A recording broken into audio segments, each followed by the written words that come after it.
अब next topic है हमारा बनावट की विधि के बाद जो हम लोगों ने अल्किल हैलाइड बनावट देखी, अब उसी अल्किल हैलाइड की रासायनिक अभिक्रियाएं हम लोग देख रहे हैं।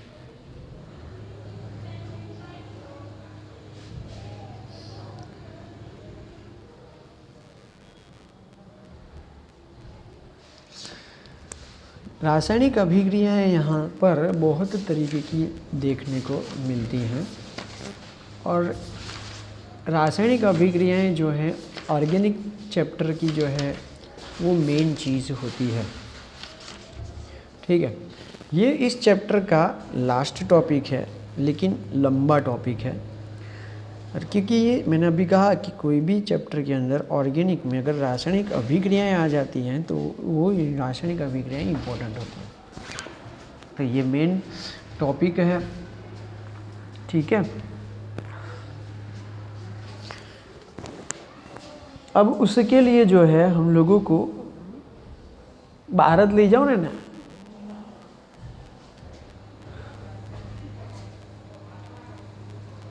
जो ओलामन ना पड़े भगवान।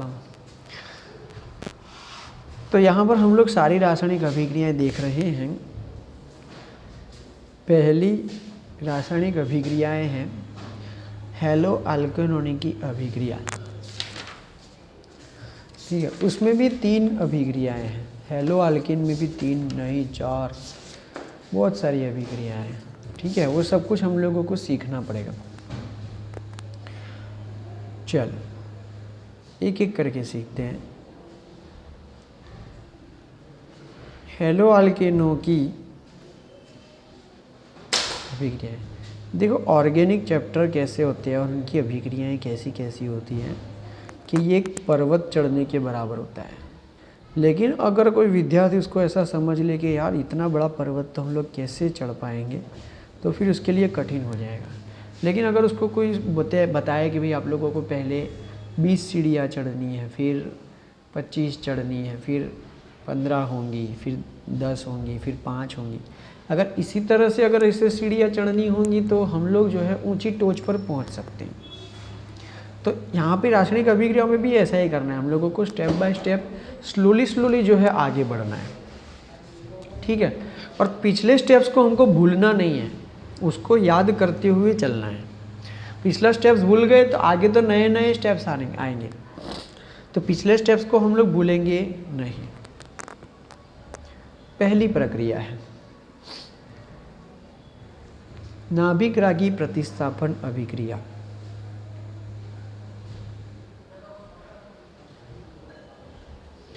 नाभिक रागी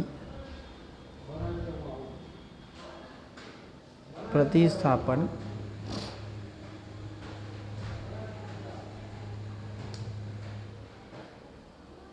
अभिक्रिया, इसको इंग्लिश में कहते हैं न्यूक्लियोफिलिक सब्स्टिट्यूशन रिएक्शन।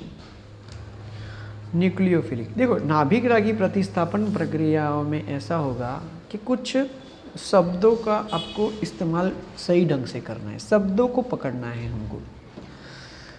इस प्रकार की अभिक्रिया में नाभिक रागी उस हेलो अल्केन से अभिक्रिया करता है जिसमें हेलोजन परमाणु से आबंधित कार्बन परमाणु पर आंशिक धनावेश होता है। प्रतिस्थापन अभिक्रिया होती है तथा हैलाइड आयन निकल जाता है जिसे अवशिष्ट समूह कहते हैं। क्योंकि प्रतिस्थापन अभिक्रिया नाभिक रागी द्वारा प्रारंभ होती है अतः इसे नाभिक रागी प्रतिस्थापन अभिक्रिया कहते हैं। इस प्रक्रिया को ऐसे समझाया जाएगा, हेलो अल्केन की प्रक्रिया कर रहे हैं इसीलिए ये हेलो अल्केन है, ये सबसे सरल हेलो अल्केन है। और ये हेलो अल्केन जो होता है CX बॉन्ड वो आंशिक रूप से जो है मतलब कि विद्युत ऋण होता है, अर्थात ये जो है ना क्या बोलते हैं इसे ध्रुवीय होता है। ये CX बॉन्ड जो होता है वो ध्रुवीय होता है, अर्थात हेलोजन आंशिक रूप से ऋणावेश वाला होता है, कार्बन आंशिक रूप से धनावेश वाला होता है। इसमें नाभिक रागी इसके साथ प्रक्रिया करता है।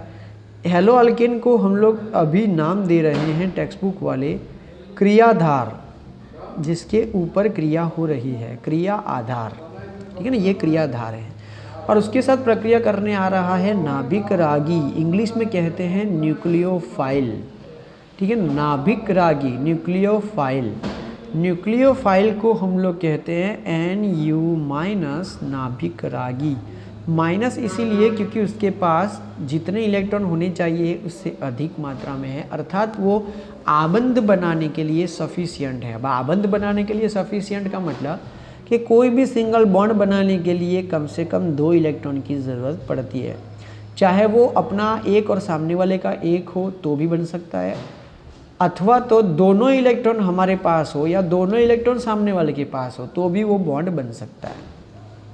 ठीक है ना, तो इस तरह से होता है प्रक्रिया कि जब क्रियाधार अर्थात हेलो अल्किन के पास में नाभिक रागी आता है तो प्रक्रिया की शुरुआत होती है। सबसे पहले हैलोजन जो है वो दूर हो जाता है, वो अपने स्थान से दूर हो जाता है, जिसे अवशिष्ट समूह कहते हैं। हैलोजन अपना इलेक्ट्रॉन लेकर दूर हो जाएगा।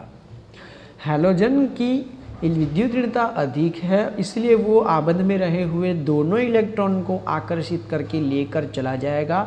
वो अब आंशिक ऋण आवेश वाला नहीं परंतु संपूर्ण आवेश वाला हो जाता है। तो कार्बन जो है वो धन आवेश वाला होता है, इसीलिए अब ये कार्बन धन आवेश जो है उसके साथ ये नाभिक रागी आकर्षित होकर अपने दोनों इलेक्ट्रॉन का इस्तेमाल करके बॉन्ड बना लेता है और उसके साथ जुड़ जाता है। और इस तरह से नाभिक रागी आंशिक रूप से धन आवेश वाले कार्बन के साथ जुड़कर उत्पाद बना लेता है। इस प्रक्रिया को कहते हैं नाभिक रागी प्रतिस्थापन अभिक्रिया।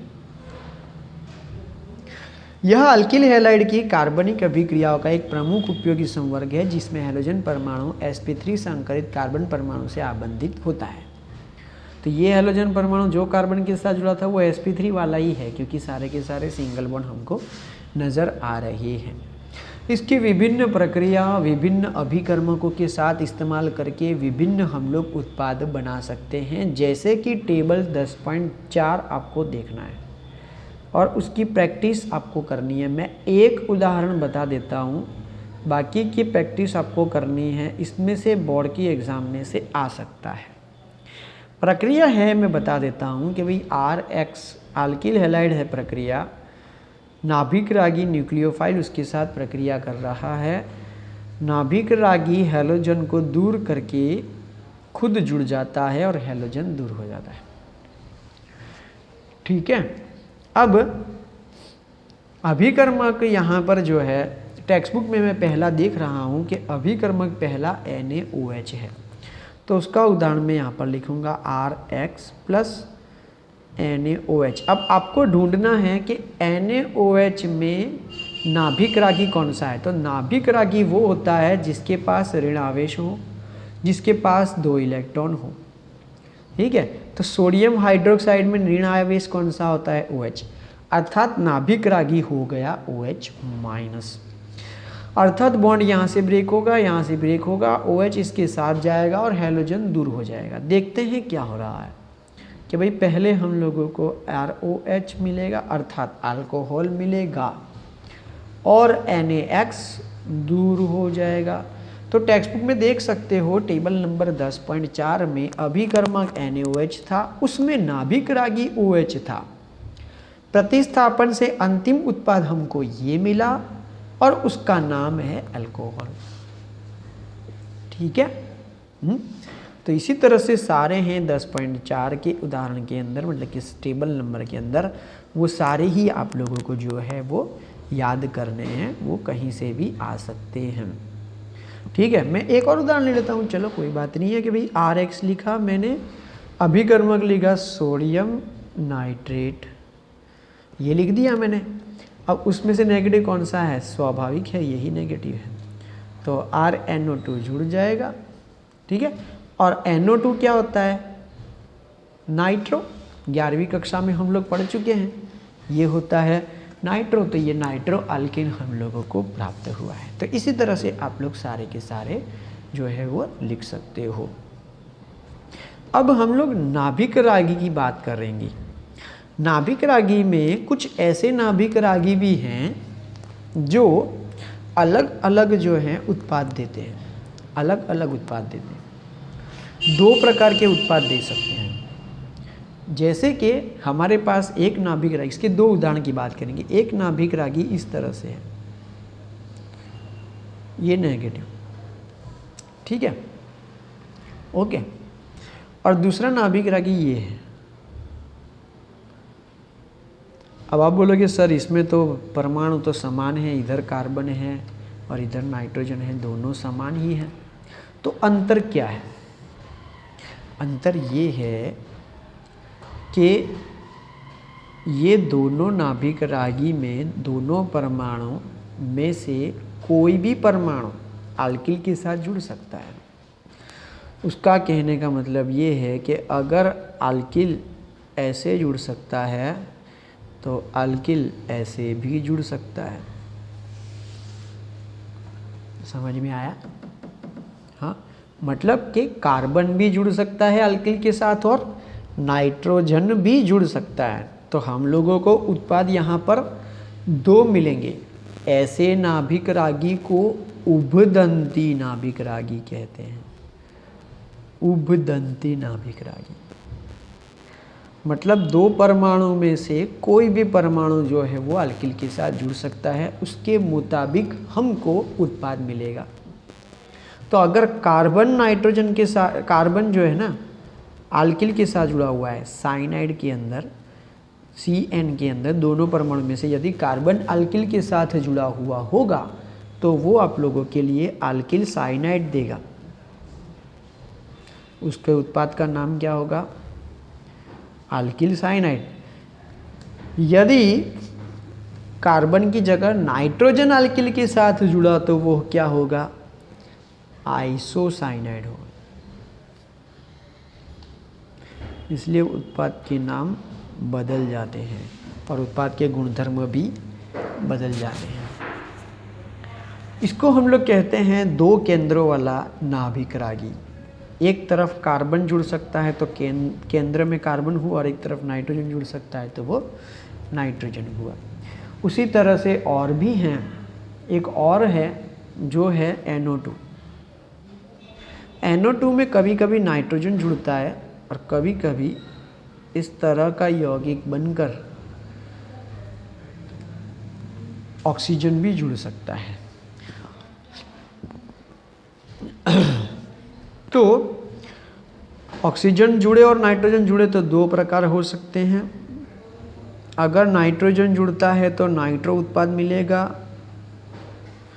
और ऑक्सीजन जुड़ता है तो नाइट्राइट आप लोगों को मिलेगा।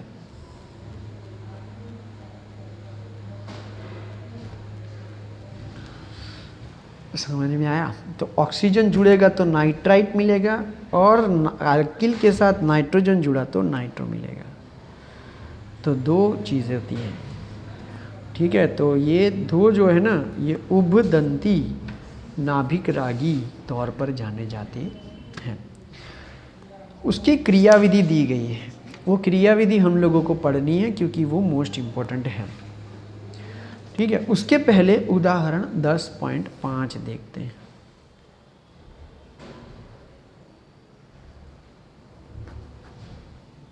हेलो अल्किन की पोटेशियम साइनाइड से अभिक्रिया करके मुख्य उत्पाद के रूप में अल्किल साइनाइड बनाते हैं, जबकि सिल्वर साइनाइड से अभिक्रिया करने पर आइसोसाइनाइड प्रमुख उत्पाद के रूप में प्राप्त होता है।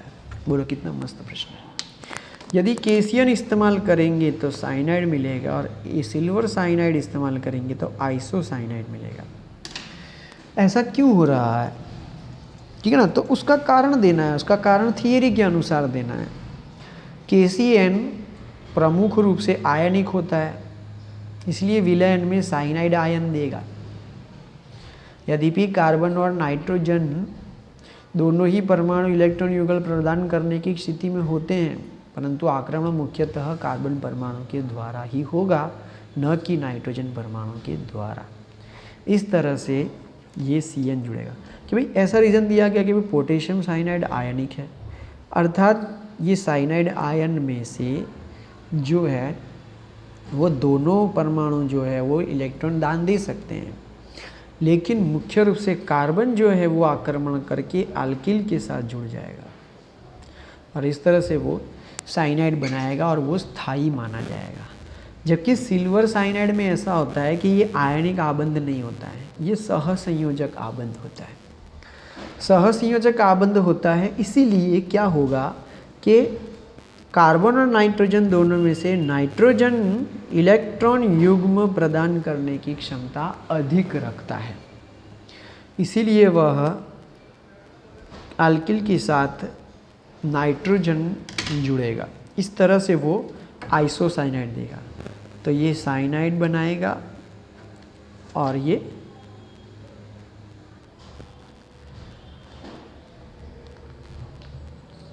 आइसोसाइनाइड बनाएगा। बोलो समझ में आ गया?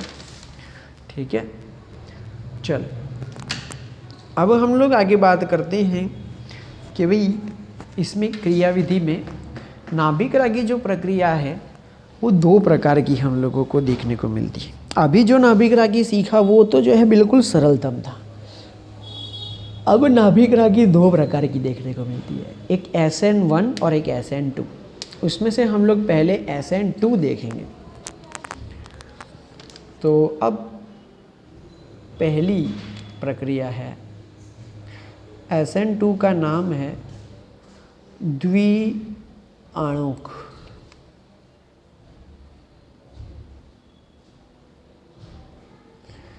नाभिक रागी प्रतिस्थापन अभिक्रिया द्विअणुक। तो इसे लिखा जाएगा SN2।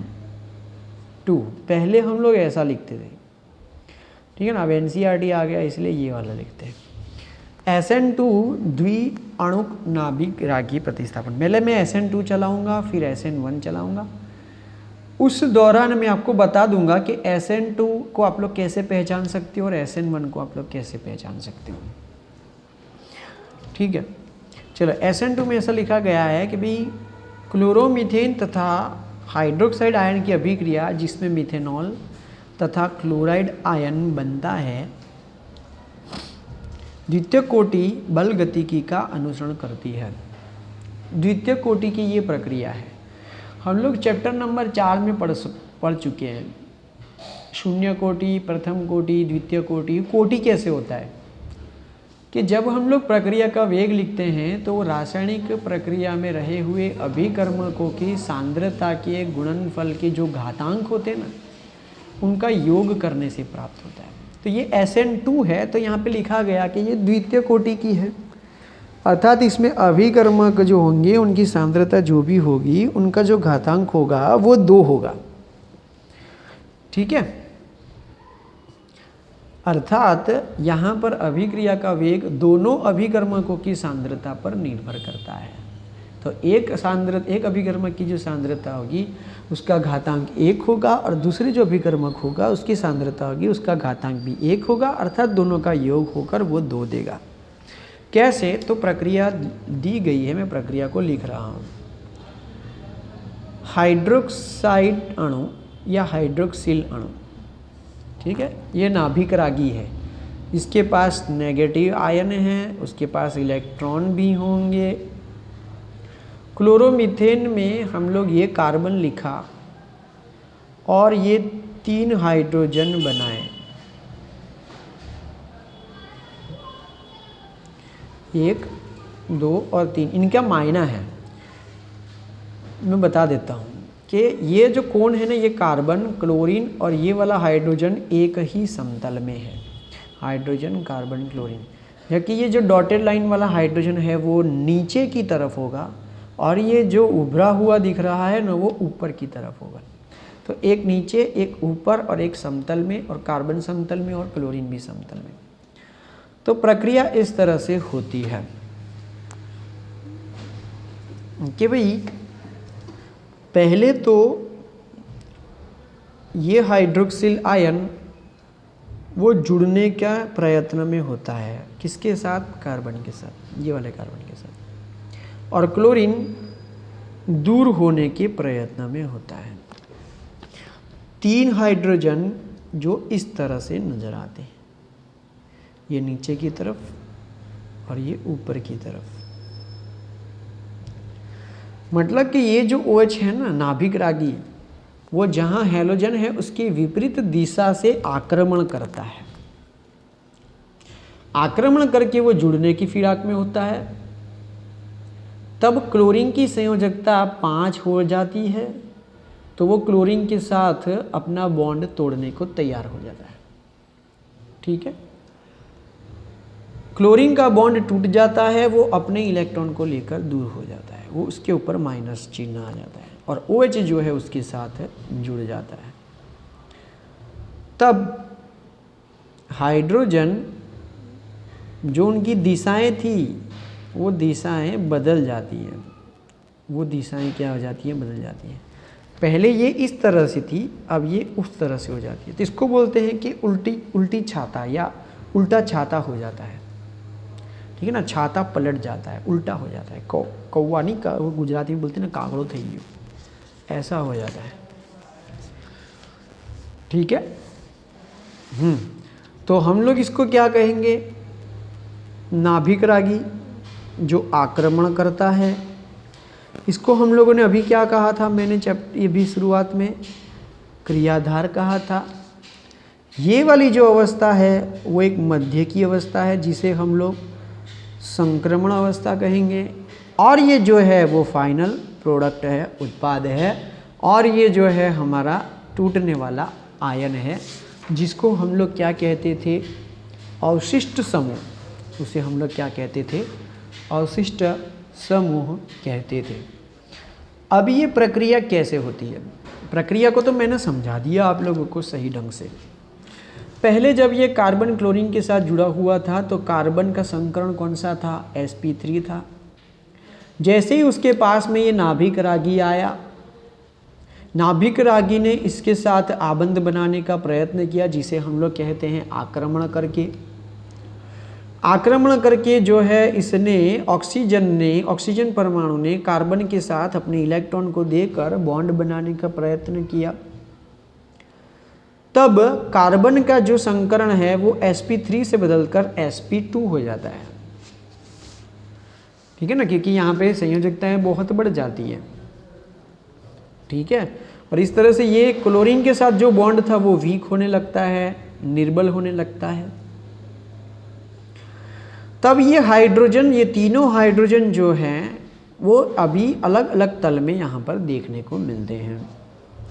फिर क्या होता है? थोड़ी देर के बाद ये क्लोरीन अपना बॉन्ड तोड़ देता है, कार्बन के साथ उसका संबंध मतलब कि आबंध टूट जाता है और वो अपने दोनों इलेक्ट्रॉन को लेकर दूर हो जाता है। और OH के साथ जो ऑक्सीजन है वो कार्बन के साथ अपने इलेक्ट्रॉन को दान देकर कार्बन जो धन आवेश वाला है, क्योंकि क्लोरीन जो है ये ऋण आवेश वाला होगा ना आंशिक रूप से, और कार्बन जो है वो धन आवेश वाला होगा। तो जैसे ही क्लोरीन दूर होता है कार्बन के ऊपर धन आवेश आ जाता है और धन आवेश के साथ ऑक्सीजन का जो है इलेक्ट्रॉन जो है उसके साथ जो है वो जुड़ जाते हैं। जुड़ने से हम लोगों को उत्पाद मिल जाता है, लेकिन उसका जो चित्र है, उसका जो विन्यास है वो बदल जाता है। इसीलिए हम लोग कहते हैं अभिकर्मक का विन्यास का प्रतिपन्न, मतलब कि वो उल्टा हो जाता है। बोलो समझ में आया? प्रतिपन्न अर्थात उल्टा हो जाता है। बोलो ठीक है। चूंकि इस अभिक्रिया में नाभिक रागी अवशिष्ट समूहयुक्त कार्बन परमाणु के निकट आता है, अतः इस कार्बन परमाणु पर अथवा उसके निकट उपस्थित स्थूल समूह प्रभावशाली अवरोध उत्पन्न करता है। सामान्य अल्किल हैलाइडों में उसका कहने का मतलब ये है कि जब नाभिक रागी अवशिष्ट समूह युक्त कार्बन, अवशिष्ट समूह क्लोरीन है, अवशिष्ट समूह युक्त क्लोरीन वाला कार्बन जो है ना, उसके साथ जैसे ही थोड़ा सा पास में आता है ना, जैसे ये क्रियाधार और नाभिक रागी जैसे ही थोड़े से पास में आए तो वहाँ पर एक निरोधक प्रभाव वहाँ पर देखने को मिलता है। सामान्य अल्किल हैलाइडों में मिथाइल हैलाइड सबसे अधिक शीघ्रता से SN2 के साथ अभिक्रिया कर सकता है। कैसा? मिथाइल हैलाइड जो है ना, वो इस नाभिक रागी के साथ सरलता से प्रक्रिया करता है, अर्थात सरलता से SN2 के साथ प्रक्रिया करता है, शीघ्रता से, सरलता से, क्योंकि इसमें केवल 3 छोटे हाइड्रोजन परमाणु होते हैं। तृतीयक अल्किल हैलाइड सबसे कम क्रियाशील होते हैं क्योंकि स्थूल समूह आगमनकारी नाभिक रागी के लिए अवरोध उत्पन्न करते हैं। उसका चित्र यहाँ पर दिखाया गया है। देखो, ये है मिथाइल, ठीक है ना, उसके पास 3 हाइड्रोजन है। आक्रमण करने आ रहा न्यूक्लियोफाइल वो सरलता से आक्रमण कर सकता है क्योंकि उसके सामने कोई अवरोध नहीं है, इसलिए वो सरलता से आक्रमण कर सकता है। लेकिन जब हम लोग प्राथमिक के लिए जाते हैं, एक मिथाइल आ जाता है, तब उसको अवरोध थोड़ा सा लगता है। द्वितीयक के लिए आते हैं, 2 कार्बन हो जाते हैं, 2 हाइड्रोजन के स्थान पर 2 कार्बन आ जाते हैं, उसको अवरोध और भी ज़्यादा लगता है। और ये 3 कार्बन आ जाते हैं, इसलिए इसको यहाँ पर अवरोध महत्तम लगता है। इसलिए ये नाभिक रागी तृतीयक हैलाइड के साथ, तृतीयक हैलाइड क्या होता है वर्गीकरण में हम लोगों ने सीख चुके हैं ना, इसके पहले लेक्चर में, पहले वीडियो में, चैप्टर नंबर 10 में, हैलोजन जिस कार्बन से जुड़ा हो वो कार्बन अन्य 3 कार्बन के साथ जुड़ा हुआ हो तो वो तृतीयक कहलाता है। इसीलिए इसके साथ जुड़ना यहाँ पर क्या हो जाएगा, मुश्किल हो जाएगा, अवरोध हो जाएगा। अर्थात SN2 के लिए सरलता का क्रम क्या होगा, SN2 के लिए नाभिक रागी को अगर क्रियाधार से जोड़ना हो तो सरलता का क्रम क्या होगा, कौन सा क्रियाधार लेंगे तो SN2 सरलता से होगी। तो प्राथमिक हैलाइड लेंगे ना आप लोग, प्राथमिक हैलाइड जिसे हम लोग 1 डिग्री कहते हैं, वो सबसे सरल होगा। उसके बाद द्वितीयक हैलाइड जो थोड़ा सा कम सरल होगा, और तृतीयक हैलाइड 3 डिग्री वो सबसे हार्ड होगा। तो SN2 सरलता का क्रम,